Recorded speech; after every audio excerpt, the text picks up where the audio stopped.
This video is going to be a loot guide and an evaluation of the Spire the Watcher dungeon. Sure, it's fun and there's an exotic tied to it, but we play Destiny. We want to know if it's really worth our time to grind. So I'm here to help you make that decision. Also, this video will be about PvE, so for any PvP players, I apologize, this video is not for you. Quickly, I'll go over the exotic as I don't want to leave any information out. Hierarchy of needs is good, and there's no reason not to get it.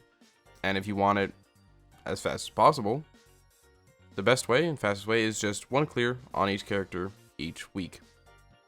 Until Bungie decides to bless you. Now, to get into the real info, there are 6 weapons to get, and unfortunately, I would say only a couple have real PvE potential, with Liminal VIgil taking the top spot. And, to get this out of the way, they all have the origin trait Tex Bounce stock, which increases handling and reload speed via hipfire damage, and it really doesn't do enough to worry about. So, starting at the top, we have Liminal VIgil. It is a stasis 2-round burst sidearm, which all 2-round bursts that have come out have been incredible, with some really good rolls that I think make it almost a meta weapon. In the left column, the best perks being Headstone and Pugilist, specifically for build potential. And in the right column, you have Desperado, which this is the only sidearm it rolls on, Swashbuckler, Surrounded, and Kill Clip as the good perks. Now, this is just it's a well-rounded good weapon. In the left column, you have build potential, and in the right, you have damage perks, which is really good. So as our first weapon, I think this is a good start. But to really decide if this dungeon is what you should be farming, we have to continue looking. The next gun we're going to go over is Long Arm, which is a unique 120 RPM scout rifle that fires like DMT. That alone is pretty sick. But is it good? Let's look at the perks. In my opinion, there's only one god roll, and that is rapid hit explosive payload, because this combination allows it to actually be viable in things like GMs. There are some other good perks like subsistence and wellspring in the left column and redirection in the right, but personally I don't think their effects are good enough to really consider them part of the god roll.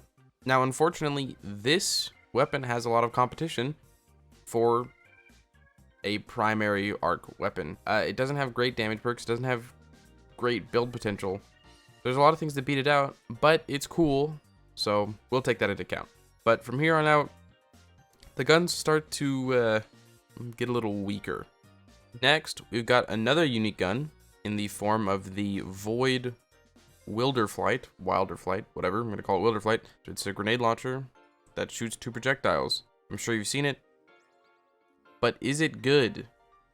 Looking at the perks, and also it being a grenade launcher, no, it really isn't. Grenade launchers don't really fit the role of damage right now, and they're primarily only used for ad clear, and this weapon has no ad clear perks. Really, if you wanted to use this thing, I would recommend blinding nades with danger zone, and then maybe lead from gold, maybe frenzy or vorpal. It's a very weird gun, and it's got the novelty of 2 projectiles, but outside of that, you're not going to be using this in GMs, which is unfortunate for how cool it is. Moving on, we've got the 7th Seraph Carbine, which is a 450 RPM auto rifle, and its perks are okay. You've got Recombination and Pugilist in the left, and then Swashbuckler, Frenzy, and Target Lock in the right. But I don't know if those perks make it meta. Auto rifles haven't really been meta, and they're not great in PvE, and these perks don't really change that, unfortunately. So it doesn't beat out the competition for primary weapons, but it looks like an AK, and it can make Warm Mind cells, so that's pretty cool, I guess. And then moving on, we've got the heavy machine gun, Terminus Horizon, which it's a 360 RPM, which aren't super good. But there's a couple perks that I want to talk about, a couple rolls. Demolitionist Volt Shot could be really good, especially if you're using this machine gun as ad clear and you got some DPS special build. But also, triple tap target lock could be meta in the future.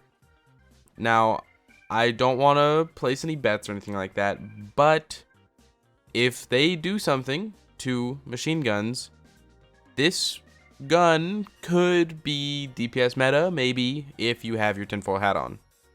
But outside of that, most people don't really use heavy machine guns. So, is it super desirable? You could probably pass on it and not feel the effect at all. And finally, at the end of the weapon list, we have the 7th Seraph Officer Revolver, which some of you may have seen Esoteric use this in his solo GM Omega Chad videos or whatever. But the one perk that he wanted on that gun was explosive payload, and that's not even on this. This gun is bad. It seems to be a PvP 180 hand cannon, and that is just kind of clown world. So if you got to do something, do reconstruction Vorpal, I guess. I don't know. This gun is trash. Don't farm for it. It's probably instant delete when you get it anyways. And to finish talking about all the loot, of course I got to mention the armor. Cowboy hat's kind of cool. In the normal mode of the dungeon, you're not going to get artifice armor or particularly high stat armor anyways. So get it for the cosmetics and call it a day. Of course, if you want artifice armor, you have to do it on master, but champions and stuff, so it's kind of cringe. But of course, you know, you don't have to farm for that stuff. You just get it once, if you're going for the cosmetic, that is. So that's it. Did I have a wrong opinion?